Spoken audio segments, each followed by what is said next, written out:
Thought I'd make a little video about this Nintendo Arcade Stick. You can download the case from Thingaverse. It's a remix I made from somebody else's arcade stick. I just kind of modified it for the Nintendo. You got the select and start back here, and the B and A. And basically, this is a generic $5 controller on eBay you can get. I think like a 2-pack is $10 is usually how you buy them. And then the inside of it is basically made for this. If you look next to each button pad there's those little silver metal things. You can just solder right to them and it should work for the buttons. So replace the buttons with the switches. Have a really sweet Nintendo controller. I guess the first step is to desolder these old wires so we can run the wire into the new case here. It's actually made out of TPU, I should mention. It's like a soft kind of plastic, so it's super durable. And then I modified the base to just kind of snap onto it. Alright, so you don't really need solder wick, but you need something. You could take some wire and strip it off to use as solder wick. And obviously you don't need to do that, but this is just the easiest way to do it in my experience. So you put some of the paste, the flux on there. You can see it's all globbed on there.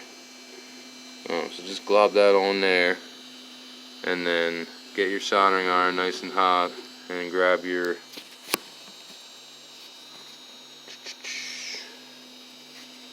stuff there.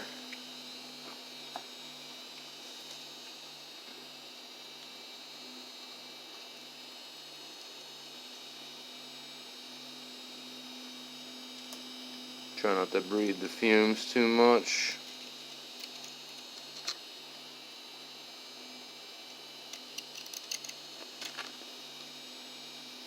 You want to take a picture of this before you do this, so you know which wire goes where. And then usually there's some residual. I like to kind of wiggle it out like so.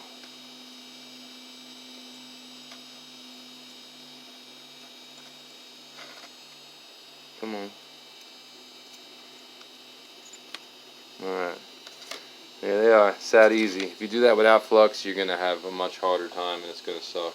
So it's kind of interesting to me. I feel like those are two broken traces, and the trace, the metal's pulled up and you can still solder to that. The trace is there, but the pads are messed up. I'm pretty sure I did not do that. I don't think I screwed up the pads. I think they were like that when I desoldered them. So I guess if you get a cheap controller, it may have that issue, but you can always do like they did, and if you do rip a pad off, it looks like they have some of the trace pulled up, and you can just solder to that. So there's the wire run through. Just leave enough room so you can put the board in there. Basically the board's gonna go in here, down in here, so just give yourself enough space for that, and then put a knot on there so you know it's stress relief. Nobody can pull the solder connections out. It would be good to have something in here for the case. I was too lazy to design something to stop it from pushing in, but a little glob of hot glue would probably do the trick. And I checked the solder wick. The pads aren't on there, so they must have came off before we even messed with this thing. I got this fancy crimper tool. I think it was only like $5 or $10 or something. It was pretty cheap for putting them little end connectors on to do it the proper way. You could just solder from the board to the these little things, but I'd recommend getting the little crimpy things to do it proper. Put a little flux on the pad there. I put a little flux on some of the wire. Just gonna tin that up a little bit, and then just give it a clean in there. It's nice and shiny and new. And then just get this pad all globbed up.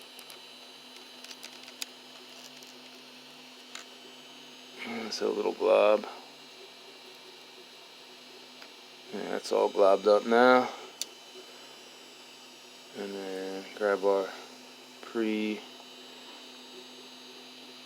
with flux wire and just kind of, actually I should have pre-prepped the wire with solder, but I'm kind of doing that right now in one process.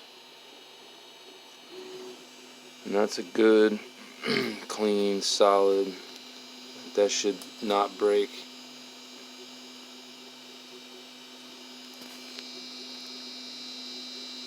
Good connection. Should be able to test it a little bit and have it not crack right off of there, because if you're feeling like it's really fragile, it's not good. If you're using one of these just standard, I highly recommend this 40-watt Weller soldering iron. You have to unplug them basically between uses, so just unplug the thing when you're not using it. Otherwise it'll get way too hot and it'll start like melting the solder too much. It's like burning it. It's no good, and your tip will die quick and soldering iron will die quick. So if you don't have a fancy one, just make sure you unplug it when you're not using it. Used one of these before, but I think the way you do it is you kind of lock the connector in there, so it's like you can just kind of stick it in with the other hand and then finish the crimp.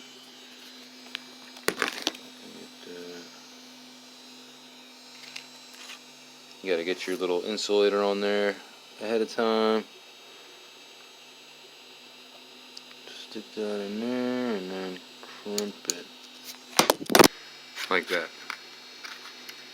So I think that's secure. Nope.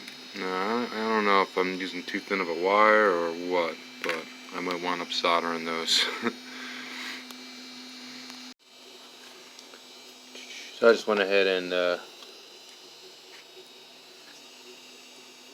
tinned up this wire a bit. So put some solder on the wire just to give the crimper something to bite to a little more. Now, this is 20 gauge wire, but it's supposed to work down to 22 gauge, but I don't know if these connectors are a little too big for 22 gauge.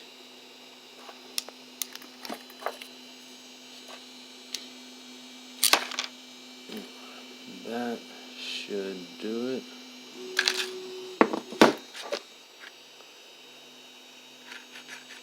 Yeah, that's pretty strong now.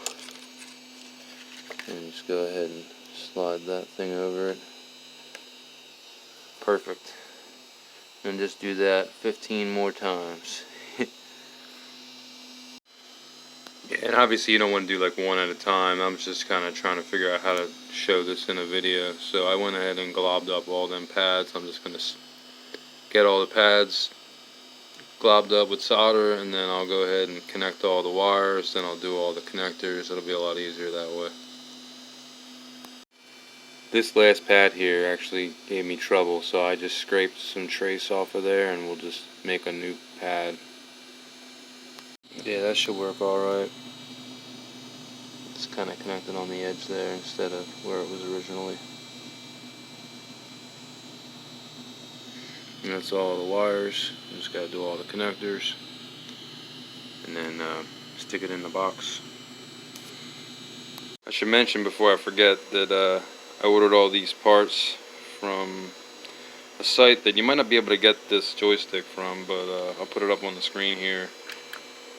They might be out of stock, but I used M4 screws here, M4 hardware, to go into that recessed area there. The joystick that I used is like a perfect fit for that, so you kind of jam it in there. But once you jam it in, it's like a perfect fit. And I had to make a bigger dust washer because I think it's supposed to like stretch over that, but it doesn't. So I just made a bigger dust washer. Problem solved. I have the opposite problem on this wire. I tinned it up a little too fat, and then it won't fit in there proper. So I'll just kind of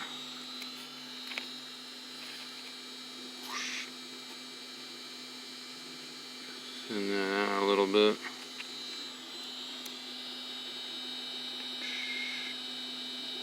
Yeah, it should work now. That's that. I wire tied up each group just to keep it a little less confusing, and then have to stick it into the case and try to, and it goes in like this. There's a little screw hole here. If I can't actually get the screw to work, I'm just going to use the original screw that came with it to try to stick it into the new case, but we could always use a little hot glue if it don't work. I forgot, I've still got to solder the wire from the NES wire back to the board. So I'm just going to do that one wire at a time and then deal with them broken trace ones.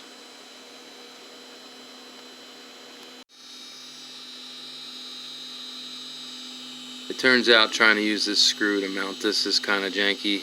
I'm just going to throw a little hot glue on there. I recommend just doing that. So just throw hot glue to hold the board in place, and then throw hot glue around this cord so the stress relief doesn't push in, and you should be cool, good to go. Just plug in all the wires. Like I said, you want to reverse left and right the opposite of you think, because when you push the lever to the right, it hits the switch on the left.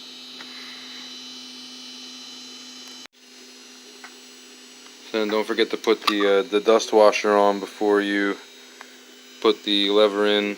You're going to put that little clip on there to hold it all in place, and that keeps the joystick from falling out.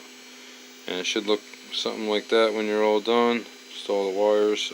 You can actually take these micro switches off of the controller and connect the wires that way. I did have to bend some things here and there to make it fit either way, but it was a lot easier to actually get them on there with removing some of them. I had to take out some of these switches too to get it all in place, but you know, you'll figure it out. Just move some crap around, get it to plug in, and then when you're done, just snap that on the bottom. Boom, good to go.